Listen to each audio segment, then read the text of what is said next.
ملیے مستنصر حسین تارڑ سے۔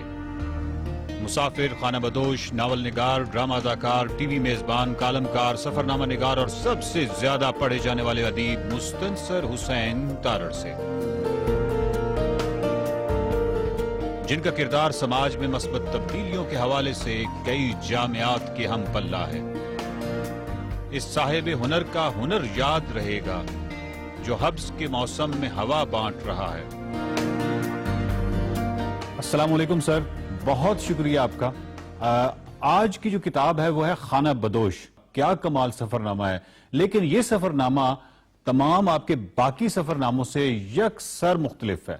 مطلب آپ کے جو باقی تمام سفر نامے ہیں انکلوڈنگ جو شمالی علاقہ جات کے سفر نامے ہیں ان میں ایک خاص قسم کی عقلی احتیاط نظر آتی ہے، لیکن خانہ بدوش میں ایک پاگل پن ہے، ایک ہجانیت ہے۔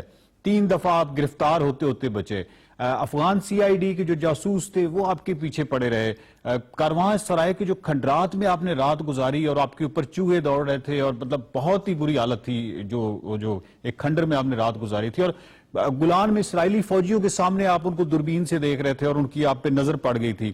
بیروت کی جو خانہ جنگی کے اندر آپ مطلب پھنس گئے تھے، اور یہ تمام چیزوں کو دیکھا جائے تو میرا سوال یہ ہے کہ کیا خانہ بدوش جو ہے یہ جو پورا سفر ہے اس میں آپ باقاعدہ خودکشی کا تہیہ کر کے گھر سے نکلے تھے؟ ایکچولی سفر پر جب آپ نکلتے ہیں تو ظاہر ہے کہ آپ کے ذہن میں خدشات ہوتے ہیں اور آپ یہ دعا کرتے ہیں کہ وہ خدشات پورے نہ ہوں، اور میرے ساتھ ایسا ہوا ہے۔ کم ایکسیڈنٹس جان لیوا ناردرن ایریا میں زیادہ ہوئے ہیں میرے ساتھ، لیکن جو انٹرنیشنل سفر کیے ہیں ان میں بہت کم ہوئے ہیں۔ یہ میرا خیال ہے کہ وہ زمانے تھے خاص 1975 کہ دنیا ساری اتھل پتھل ہو رہی تھی، پولیٹیکل چینجز ہو رہے تھے، اور مجھے ان کے بارے میں بہت زیادہ پتہ نہیں تھا۔ بنیادی طور پہ یہ جو میں نے پلان کیا سفر، کوئی صاحب آئے میرے دوست تو انہوں نے کہا کہ یار اگر آپ بیروت جاؤ تو بیروت سے شپ ملتے ہیں، اور شپ بڑا شاندار سفر ہے، ایک آئیونین کیا وہ سی ہے جو گریک جہاں پہ وہ یونانی مس ساری جنم لیتی ہیں، اور وہ آپ کو نیپلز تک لے جائے گا۔ 2-3 دن کا سفر ہے۔ ٹھیک ہے۔ تو میرے ذہن میں یہی تھا کہ میں بھی یہی سفر اختیار کروں۔ میرے ذہن میں ہرگز یہ نہیں تھا کہ جو کچھ میرے ساتھ مطلب ہونے والا ہے، اور وہ افغانستان میں بھی ہوا، اور صوفی صاحب ظاہر باقاعدہ میرا پیچھا کرتے رہے۔ اللہ بھلا کرے ان کا، وہ ان کی مطلب ان کی انٹینشن اتنی بری تو نہیں تھی لیکن ان کی ڈیوٹی تھی۔ اصل مجھے خدشہ وہ تھا جب وہ انٹیلیجنس کے ایک صاحب میرے پاس رات کو 12-1 بجے آ گئے۔ بالکل۔ اور افغانستان میں آپ جانیے کہ مطلب ٹرائل وغیرہ ان دنوں کم از کم نہیں ہوتے تھے، وہ بندہ بس غائب ہو جاتا تھا۔ تو وہ جو ٹیرر تھا تو باہر طور اس سے بھی میں بچ نکلا۔ فائنلی جب میں بیروت پہنچا ہوں مجھے معلوم تھا کہ حالات خراب ہیں، لیکن مجھے قطعی طور پہ اندازہ نہیں تھا کہ حالات اتنے خراب۔ میں تو آیا تھا کہ جی چلو پی ایل او کے پاس جاؤں گا، وہاں پہ اگر کچھ سلسلہ ہو گیا یہیں ٹھہر جاؤں گا، ورنہ وہ شپ لے کے میں یورپ چلا جاؤں گا۔ تو مجھے یاد ہے کہ وہاں پہ ایم عالم صاحب سے میری ملاقات ہوئی دمشق میں۔ اس کے بعد گولان ہائٹس گئے، اسرائیل کا وہ حصہ دیکھا، اور سب یہی مجھ سے پوچھ رہے تھے، ایمبیسی جہاں پہ میں جاتا تھا کوئی لوگ میرے واقف تھے کہ آپ ان دنوں یہاں کیا کر رہے ہیں۔ میں نے کہا جی حاشا وکلا، مجھے قطعی طور پہ خبر نہیں تھی کہ حالات اتنے خراب ہیں، ورنہ میں تو بہت ڈرپوک آدمی، میں گھر سے باہر نہ نکلتا۔ اچھا سر، بات یہ ہے کہ بیروت پہنچتے ہیں آپ، اور جیسے ہی آپ انٹر ہوتے ہیں وہاں پہ خانہ جنگی کی ابتدا ہے، اور وہ پہلے ہفتے یعنی وہاں پہ خانہ جنگی جو ہے وہ شروع ہو چکی ہے۔ وہاں پہنچتے ہی جب آپ بیروت انٹر ہوتے ہیں تو آپ کو حالات کی سنگینی کا اندازہ ہو گیا تھا؟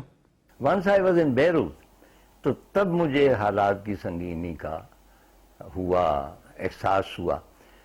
جہاں ایریا اس کا نام تھا فندق المارد الکبیر، اچھا مجھے اب تک یاد ہے، اور پیلسٹینینز کی تھی، اور اس پیلسٹینین جو مالک تھا اس نے بھی مجھے دیکھ کے حیرت کا اظہار کیا کہ پاکستانی ہو تو یہاں کر کیا رہے ہو ان دنوں۔ تو میں نے کہا جی بس وہ میں ادھر آ نکلا ہوں۔ تو کہنے لگا یہاں سے نکلو گے کیسے؟ میں نے کہا کیوں؟ کہنے لگا نکلنا بہت دشوار ہے۔ بہرحال وہ ایک بڑی لمبی تفصیل ہے کہ ہوا کیا اور کس طرح۔ مثلا صبح 4 بجے ایک صاحب آتے تھے اور وہ آگے تو ایک دم وہ جو آٹومیٹک ان کے پاس اصل کار سے باہر نکلتے تھے، سوٹ پہنا ہوا ہے، اور آگے تو 4-5 فائر ادھر ادھر کرتے تھے، وہ اپنی سب مشین گن یا جانے کیا بلا وہ چلاتے تھے، اور پھر کہکے لگاتے تھے اور پھر چلے جاتے ڈیلی. کیونکہ میرا کمرہ تیسری یا چوتھی منزل پہ تھا، پھر میں ان کا انتظار کرتا تھا کہ کب وہ آئیں. یہ جنگ کا جو پاگل پن ہوتا ہے نا سول وار میں، you are not in your senses. تو جس طرح کرونا ان دنوں ہم پہ اثر انداز ہو رہا ہے، ہم عجیب و غریب حرکتیں کرتے ہیں، تو جنگ کا اس سے بھی زیادہ شدید جو ہوتا ہے وہ اثر ہوتا ہے لوگوں پہ. خانہ بدوش میں جب آپ افغانستان میں انٹر ہوتے ہیں تو وہاں کے لوگوں کے حوالے سے کچھ کتنے اچھے یا خوشائند تجربات کا آپ نے ذکر نہیں کیا، لیکن افغانستان کے ساتھ جو آپ کا عشق ہے وہ اس کتاب یعنی خانہ بدوش میں بھی اپنے عروج پہ نظر آتا ہے. افغانستان اور افغانی دو مختلف اینٹیز. آپ کبھی بھی کسی لینڈسکیپ کو، وہاں جو باسی ہمیشہ عارضی ہوتے ہیں، لینڈسکیپ پرماننٹ ہوتی ہے. مطلب لاہور جو ہے کبھی وہ جین سٹی تھا، ہندو سٹی ہوا، سکھ سٹی ہوا، برٹش سٹی ہوا، مسلمان سٹی ہے، لیکن لینڈسکیپ وہی. تو اسی طرح افغانستان کی لینڈسکیپ مجھے فیسنیٹ کرتی ہے، اس کی تاریخ مجھے فیسنیٹ کرتی ہے. اب یہ جو پولیٹیکل سرکمسٹانسز ہیں یہ بھی چینج ہوتے رہتے ہیں. تو افغانی اوورآل اس حوالے سے میرا خیال ہے صاحب اقتدار طبقہ ہی کہنا چاہیے، عوام الناس کو ہم اس میں شامل نہیں کر سکتے. اور جاسوس کی بات میں نے آپ کو بتائی دی کہ کس طرح ہمارا پیچھا کیا جاتا تھا، کس طرح پاکستان ایمبیسی کے لوگوں کو تنگ کیا جاتا تھا. اگلے روز پاکستان ایمبیسی پہ یہاں پہ حملہ ہوا. تو یہ میرا خیال ہے کہ ایک تسلسل ہے چیزوں کا، جو شاید ایک جو پولیٹیکل اور جغرافیائی جو ہماری حیثیت ہے اس میں اسی قسم کے تعلقات ہوتے ہوں گے. لیکن جو لینڈسکیپ میں کیوں تعریف کرتا ہوں، اس لیے کہ بھئی دنیا میں بہت کم ایسے اوریجنل جگہیں رہ گئی ہیں جن کے بارے میں کہا جا سکتا ہے کہ بھئی اللہ تعالیٰ نے جب یہ دنیا بنائی تو یہ دنیا اس قسم کی. اور افغانستان میں ایسی جگہ ہیں، ان کے جو سناٹے ہیں، واسٹنس ہے. اینڈ آئی ایم شیور کہ بلوچستان میں بھی ہیں. انفارچونیٹلی میں بلوچستان نہیں جا سکا. تو مجھے اس قسم کی واسٹنس جو ہے منظر کی، پہاڑ بھی پسند ہے، سارا کچھ پسند ہے، لیکن جو واسٹنس ہے نا جس میں آپ کو اپنی حیثیت کا اندازہ ہو جاتا کہ آپ کی حیثیت وہ جو ہوا ذرے اڑا کے لے جا رہی ان میں ایک ذرے کی بھی نہیں ہے. تو اس لیے مجھے افغانستان جو ہے بہت زیادہ فیسنیٹ کرتا. خانہ بدوش میں سر ایک بڑی انٹرسٹنگ چیز نظر آتی ہے، وہ ہے کہ جب آپ کابل سے ہرات کی طرف جاتے ہیں، ایک بس پہ بیٹھتے ہیں، سید خان اس کا ڈرائیور ہوتا ہے، اور وہ ایک بس کا ایک لمبا تھکا دینے والا ایک ضلالت کا سفر ہے. یعنی آپ کو 2-3 دن اس میں سفر، اس میں کوئی روئی کی گانٹھیں پڑی ہوتی ہیں، اور وہ ایک کاروان سرائے کے کھنڈرات میں آپ کو رات گزارنی پڑتی ہے. وہ ڈرائیور کبھی کہاں چلا جاتا ہے، کبھی کہاں، اور وہ شروع میں ہی آپ نے دیکھ لیا کہ وہ ڈرائیور اسی طرح ہے اور بس بھی ایسی ہے اور وہ سواریوں والی بس بھی نہیں ہے. قاری کے اندر ایک سوال پیدا ہوتا ہے، قاری کے ذہن کے اندر، کہ آپ نے اس وقت جاتے ہی یعنی کابل سے نکلتے ہی آپ نے بس تبدیل کیوں نہیں کر لی؟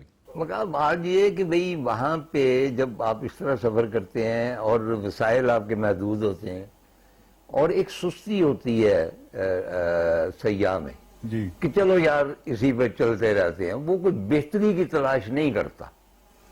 یعنی وہ اپنی آرام و آسائش، وہ کہتا ہے کہ بس سفر جاری رہنا چاہیے. 100%. تو وہ سید خان جو تھے، جو وہ روئی کی گانٹھیں لے کے جا رہے، تو وہ مجھے پتہ چل گیا کہ کس قسم کی بس ہے.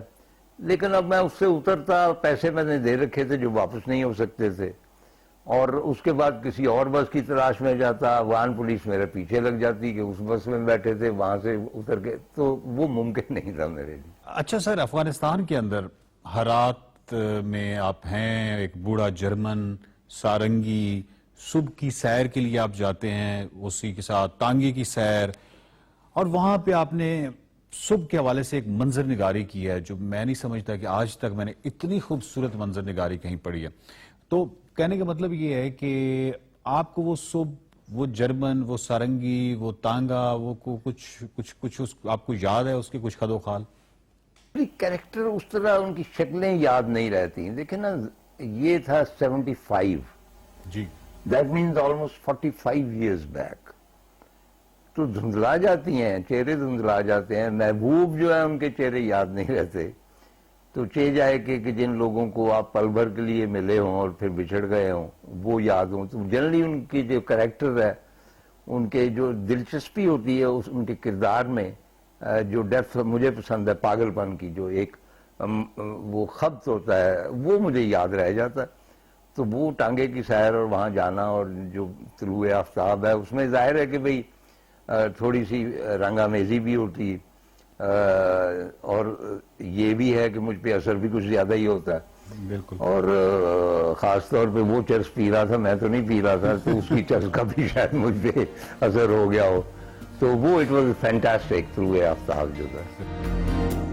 مائی پھیرے باز جو ہے سر، یہ کردار جو ہے وہ کسی ناول کا تقاضا کرتا ہے. تو بیوٹیفل کریکٹر. انہوں نے کہا تھا بیٹا ہم ان کا حق دیتے ہیں نا، انہوں نے کیوں روکنا ہے؟ وہ بڑے اچھے بندے ہوتے ہیں، بڑے بیوے بچے ہوتے ہیں. اچھا. تو میں نے کہا اگر روک لیں تو پھر ہم ان کے شیشے توڑ دیتے ہیں تھوڑے سے. مطلب she was so casual about it. پوری آرگنائز تھی وہ.